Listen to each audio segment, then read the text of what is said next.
All right, so I've got a quick video on the Stihl 500i chainsaw. Been having some issues with the oiler not working. Wasn't exactly sure at first what was going on. I thought it was just blocked on the actual bar itself. Got that all cleaned out. That wasn't it. So started to kind of dive into getting the oiler parts off of here. And there wasn't really a lot of information out there, so I thought I'd do a quick video just to kind of show you what's going on here. So I've got it all apart, and this is going to save you a lot of time. If you run into this issue, you've got the 500i or really any other, this is going to be compatible for a lot of different chainsaws, but it doesn't take much to get these parts out of here. And a good place to start, if you feel comfortable enough doing this, taking this, the clutch and everything apart, check the worm gear. That's actually what I started with. This is really a pretty easy process. Doesn't take that long. But as you can see, this is my old worm gear. This is what operates while the chainsaw is running. This is going to turn and ultimately allow the oiler to work. But the problem is these do wear out, unfortunately. So this saw is only a few years old, but we do use it a lot. This is really kind of my main saw that I use the majority of the time. And so it gets a lot of hours on it, but you can see the difference between the old worm gear and the new one. You can obviously see part of this actually broke off. So this is really the mechanism that kind of, attaches, holds onto the saw itself. But then also the threads snapped off as well. So this threads down into the actual machine, and then again, this is the part that's going to basically spin. So one thing you're looking for, yours might not be as dramatic as actually breaking. Visually, it might actually look to be in pretty good shape. But what you're looking for is, does it spin like this? If it does, it's not working anymore, and you need to replace your worm gear. This should hold nice and tight. Should not spin just like that. So a quick, easy way of doing this is, again, to check that. If you're having a situation where you've already tested it, you run your machine without a bar on it, you see the oil's not coming out of there, you know that something's not working.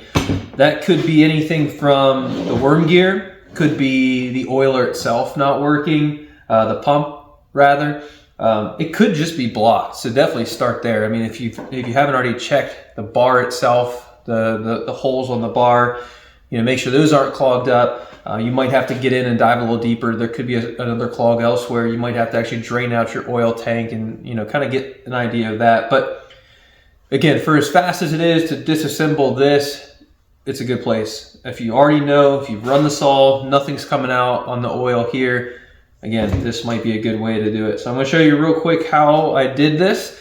So I've obviously got it all apart, got everything cleaned up pretty good. So I'm just going to show you how this all goes back together. So basically, once you're down to this, basically you can kind of see inside of the machine here. So once you're down to that point, this worm gear is going to slide right over top, and then everything's of course reverse thread. So you're going to act like you're loosening it. So we're going to go ahead and tighten that down into the machine. All right, now we're in there. Okay, making sure that that's fit down in there is essentially what you're trying to accomplish with that.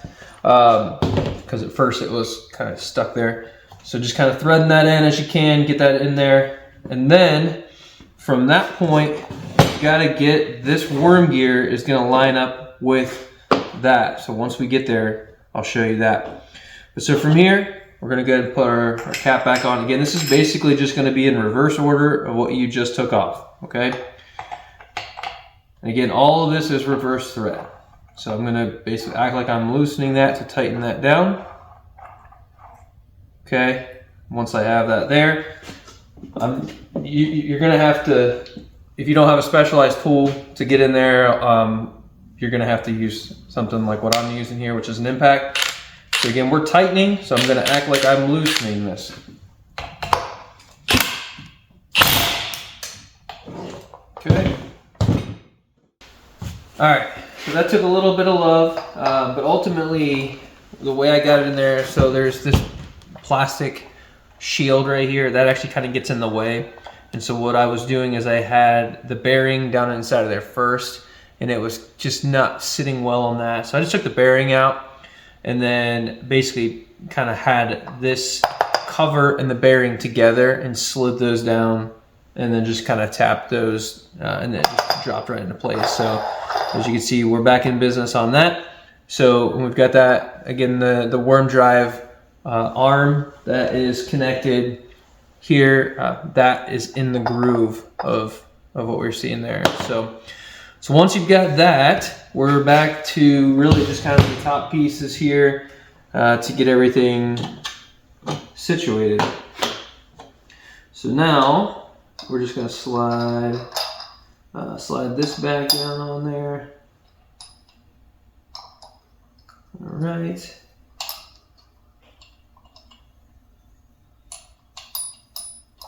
Oops. All right, and then I'm just gonna get my clip on. So I'm gonna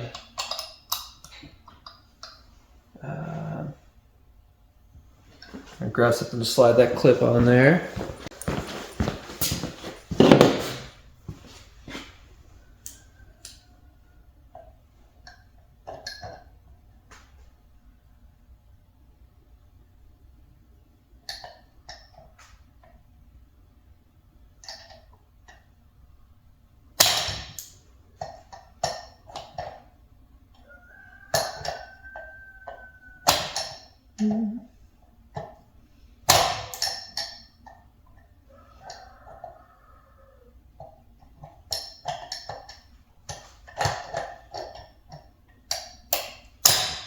Okay, so our clip's on there, everything's back on. So now the moment of truth.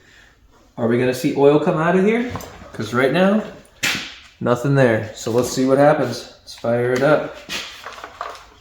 And I'm hoping that I got that arm in there the right way.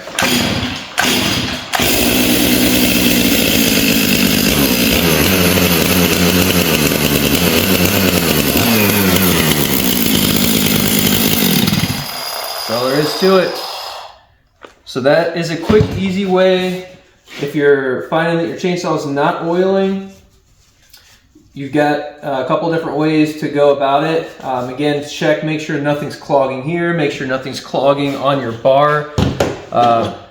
Here's the thing, if your bar is, like if the actual bar is clogged, where this would go in to feed in, you're still gonna probably lose oil, so your oil tank's gonna be empty.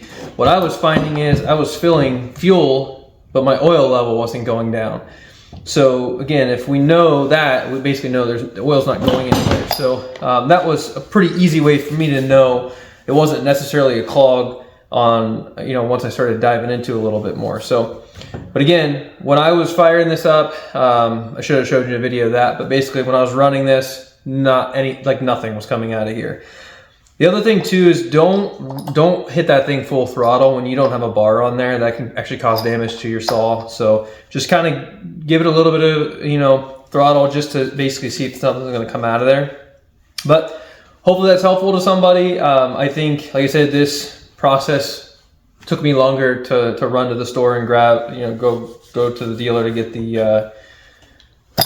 the part than it did to actually physically change it. Like I said, a little bit of trouble getting this thing out of here on my particular saw. Maybe not all of them are going to be like that, different models and stuff, but like I said, this little guard kind of got in the way, so I had to really pull this out. I just used some vice grips and just kind of gently knock that out. And then same thing going down, just make sure you don't damage that bearing. You want to make sure everything's rolling freely, not to damage your saw. But hopefully that's helpful to somebody. Again, pretty easy fix, not that expensive. I think it was like $10 for the